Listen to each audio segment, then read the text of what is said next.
So we're going to talk about having values blending into each other nicely. The modern term that everyone likes to use is ombre, but in the art world we just call it blending values into each other or values transitioning into each other. I like to start with the darker pencils, the B pencils. They're easier to blend, so it is easier to work with in the beginning. Your eye also sees darker values easier, so when you put those in, it's easier for you to figure out everything else. So you're going to do your normal smooth shading techniques.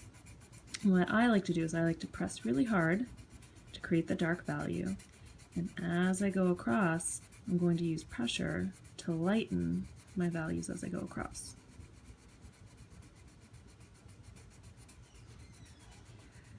And as you can see, I'm going back into my shading and pressing lighter and darker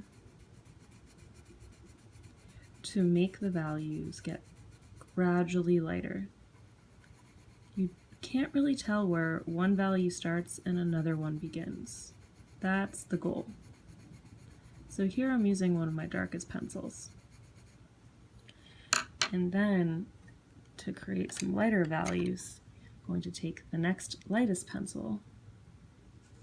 I'm going to work in this lighter area that I was just working in, and then I am going to barely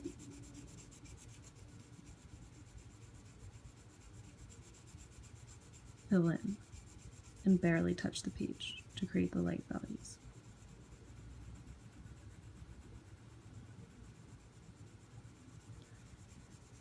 This is the easiest way to practice pencil pressure. I would highly suggest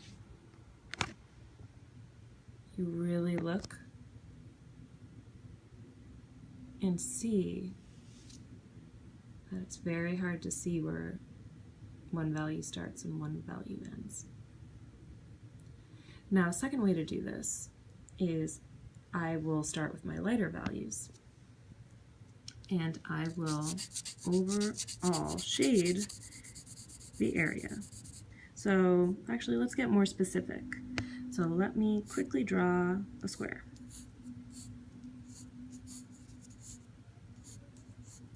Let's pretend like the light is coming from above and hitting the square.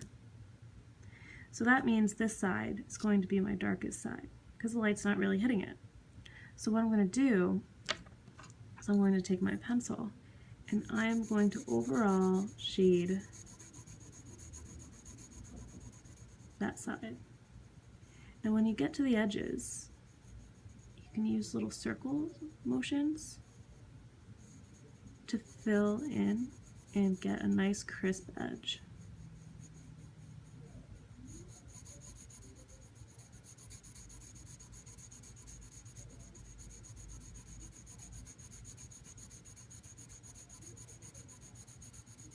I'm going to rush this a little bit, so please excuse some of the messiness in the shading.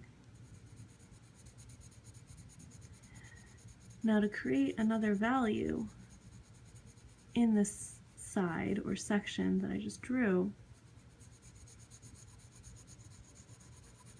I'm going to press harder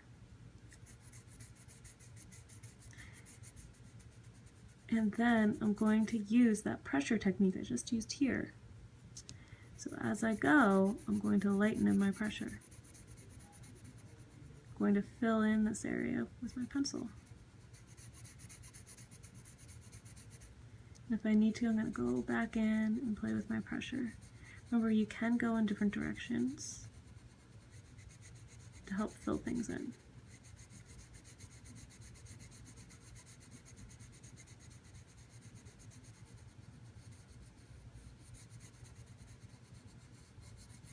So you can barely see where one value starts and the other one ends.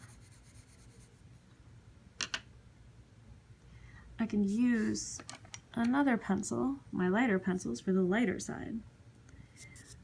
I'm going to fill the space with the lightest value that I see on my object.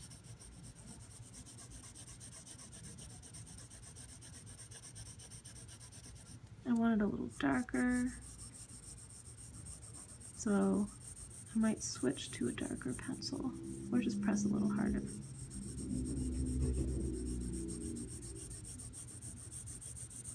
Some artists like to use circles when they shade, so I'm going to go up and down. Actually switch to a darker pencil. I was using a 4H, now I'm hopping to an HB to create the darker values I need. And I'm going to use circles to fuzz out the edge a little bit. That's another way to blend value into each other. I switch between going into the straight lines and circles. And I press a little harder as I go.